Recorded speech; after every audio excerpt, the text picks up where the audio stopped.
মাত্র দুমুঠো অন্ন জোগাড় যখন রোজনামচাল লড়াইয়ের অঙ্গ, মাথার উপরের ছাদটুকু পাওয়াই যেন আশাপূর্ণ হওয়া।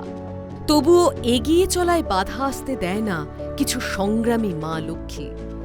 তেমনই একজন দিনহাটা কুচবিহারের দুলালী খাতুন। আসসালামু আলাইকুম, আমি দুলালী খাতুন বিবি, কুচবিহার জেলা দিনহাটাতেই থাকি। কৃষিকাজ করি, অন্য মানুষের জমিতেই কাজ করি। সংসারের দৈনন্দিন কাজকর্ম সেরে প্রতিদিন ক্ষেত থেকে সবজি তোলার হাড় ভাঙা খাটুনি।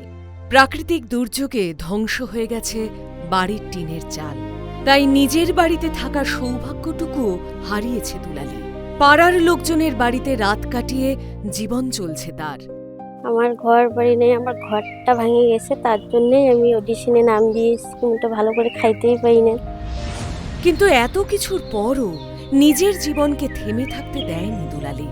হাসি মুখে সমস্ত বাধা উপেক্ষা করে এগিয়ে চলেছে প্রতিদিন।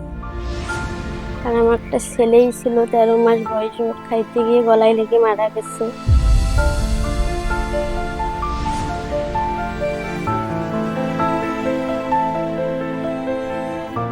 লাখ টাকা লক্ষ্মী লাভে 1 লাখ টাকা জিতলে তা নিজের বাড়ির ছাদ মেরামতের কাজে লাগাতে চায় সে। আমার ঘরটাই ঠিক করবো, আমার ছাদটাই তো মাথার উপরে ছাদটাই নেই, ওটাই ঠিক করবো।